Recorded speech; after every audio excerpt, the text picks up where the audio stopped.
Hello, everyone, and welcome to another episode of Emotional Eating Unwrapped. I am so happy to be here today, and I am even happier to talk about this week's topic, which is a bit of a hot take. And I'm excited to finally share it because I think I've been keeping it under wraps for a while, but I think it's time for it to fly. So today we're going to be talking about why tracking macros is, in fact, a trauma response. Yes, that's right. We are diving deep into why obsessing over carbs, fats, and proteins, which are macronutrients, which is the scientific term for macros, is not the key to losing weight or sustainably maintaining weight loss, and in fact is a projection of trauma and a deeply ingrained control coping mechanism, masquerading as a vehicle towards body confidence and food freedom. Okay, so this is what I'm going to share today. This is what I've been keeping close to my chest for a while about macro counting and about macro counting as it relates to weight loss and behavior modification change around dysfunctional behaviors with eating, like compulsive eating, binging, mindless eating. Okay. That is the context in which I'm saying that choosing to use macro counting or any program reverse diet that uses counting as a vehicle for transformation and results is in fact a trauma response. So what is the appeal to track macros or follow these types of plans, external diet plans like I like to call them? And I can speak to this actually, really. This isn't like an opinion that I just took out of the air. This is something that I've done when I was actively in a very dysfunctional cycle with compulsive eating and restriction and other behaviors with food. Um, and I went back to macro counting the first thing 4 or 5 times probably in the 15 years that I struggled with weight gain and emotional eating, like I said. And each time I would be hoping that this time it would work. Okay. I'd be hoping that this time it would work like it did the first time. Because here's the thing about macro counting, the only time that it even remotely works is the first time. And if you're listening to this and you've done macro counting, I think you might resonate with that. You might be saying, you can't say macro counting doesn't work because it worked for me. I lost so and so amount of weight with macro counting. But how many years ago was that? And how many times have you tried doing it again? And how many times has it worked again? Because here's the thing, time, the first time that you try macro counting, I'm gonna like back this hard. The first time that you try macro counting is the best physical result that you will ever get from it. Okay, the best one. Mainly because it just shocks your body in a new way. Okay, so that's why. It's not to do with the method itself. And what you actually end up with is more confusion, more obsession, and more weight.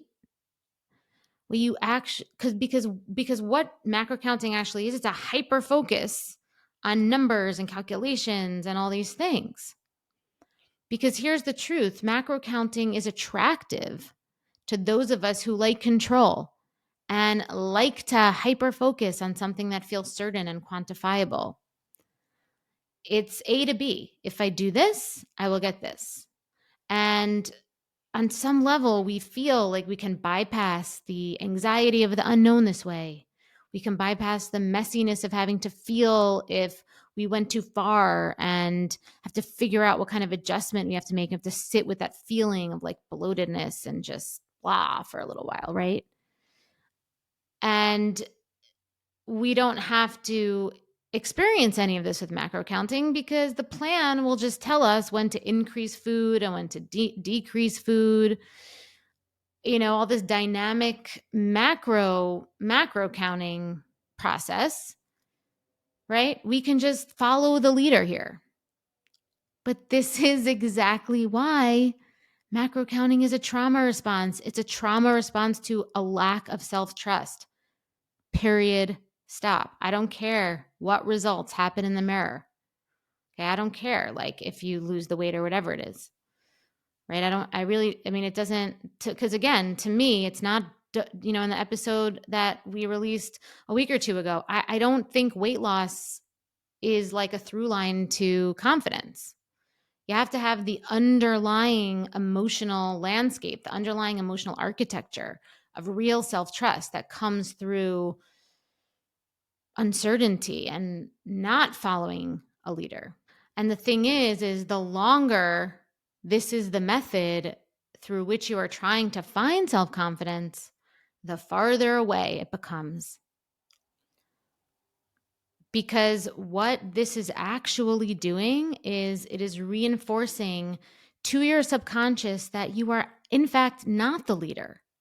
When you follow a macro counting plan and you follow its, dynamic, I'm trying to find the right word, but it's dynamic increases and decreases, you're actually telling your subconscious, like, I'm not the leader.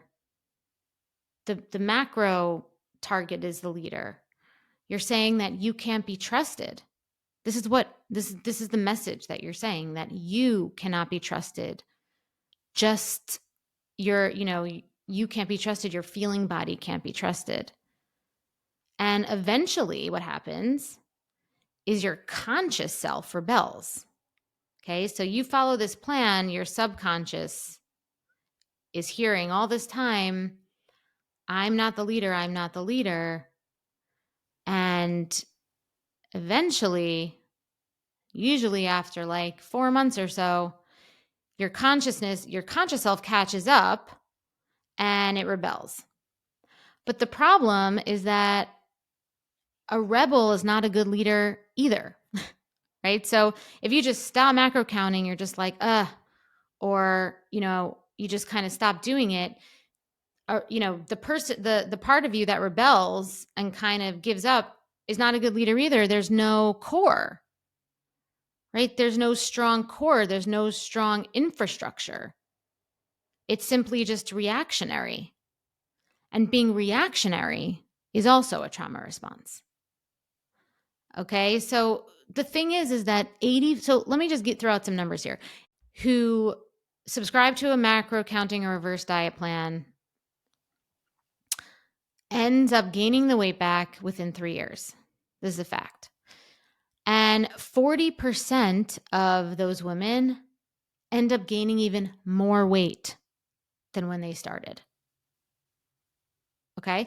Now, again, I want to express a disclaimer here about macro counting, that if you are following a macro counting plan because you're a bodybuilder, you're for body composition, you're an athlete, macro counting for you is really just almost like data, because your body is a vehicle for some activity or performance, right? You need your body in a certain place for performance. So you're following macros for performance. That is not what we're talking about here. Okay. I'm talking about the regular person, the regular woman who wants to lose weight, who feels like she can't handle her cravings. She binges at night. I'm describing myself, right? Yo-yo diets and fluctuates weight. I'm talking about her. Okay. I'm not talking about the performance human. Okay. So I just want to put that disclaimer in there here. So now that we know all this, what do we do instead? Okay. What do we do instead if we don't macro count? Because it can seem like very blurry, like macro counting is so cut and dry, right? It's like, and that's what we like about it.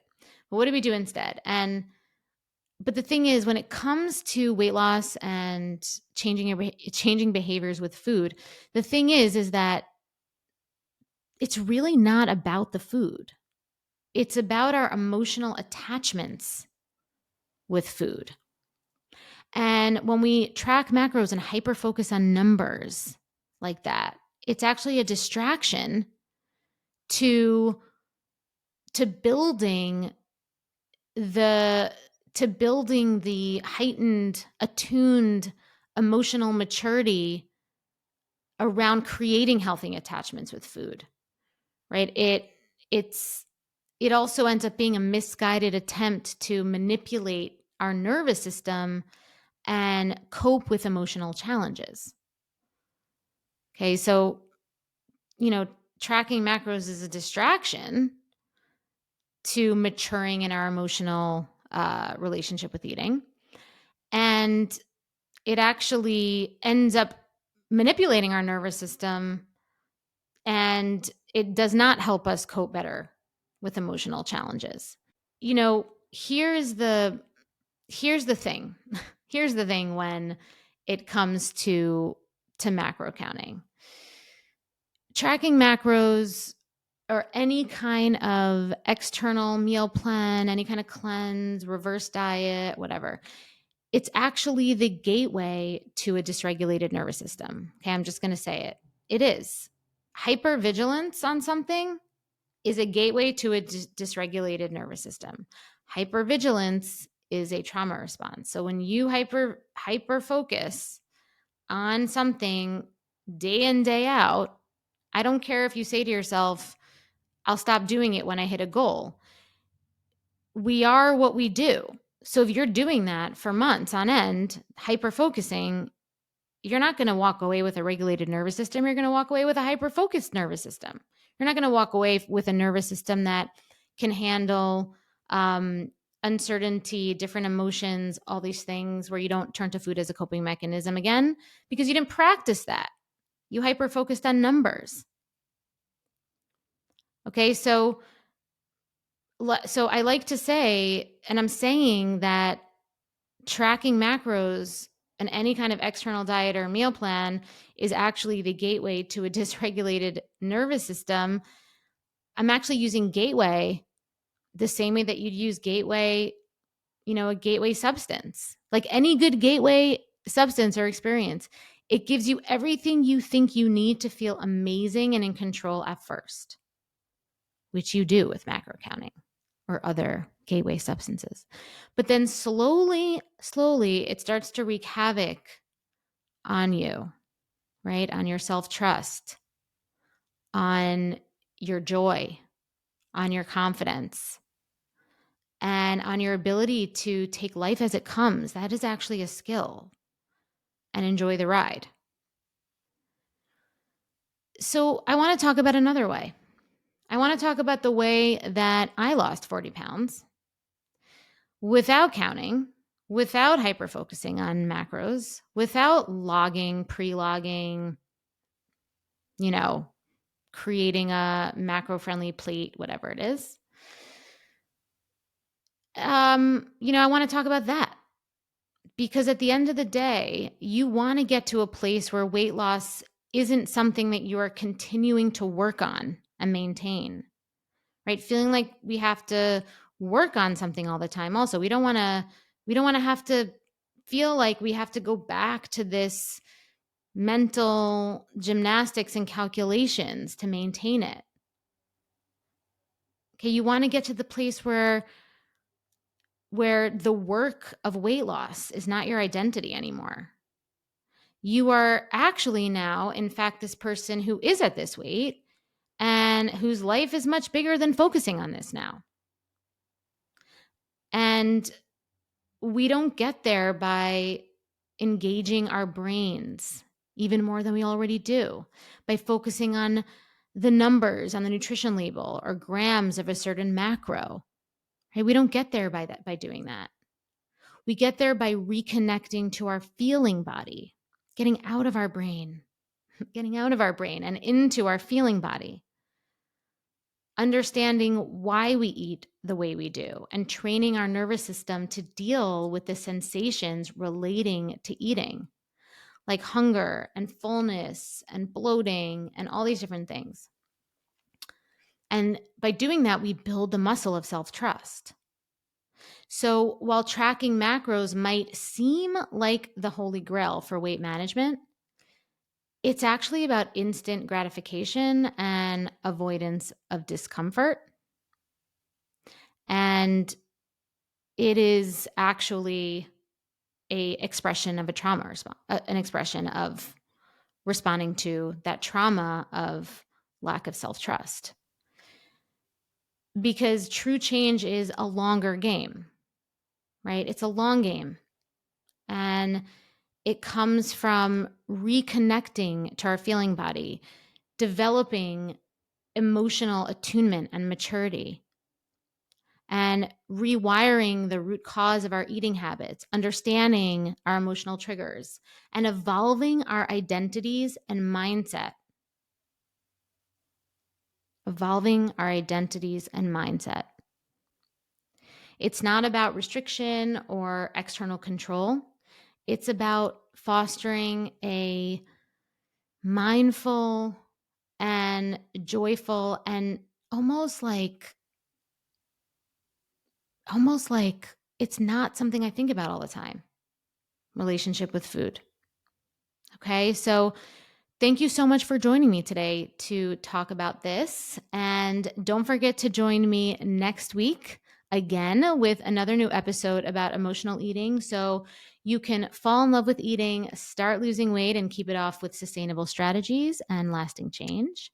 If you found this episode helpful, please subscribe, leave a review on Apple, and share it with those who may benefit from this empowering knowledge. I also have a lot of free resources on my website to help you on your journey to loving food and losing weight. Just go to www.bewellbyak.com. And until next time, I'm Alana, and thank you for listening to Emotional Eating Unwrapped.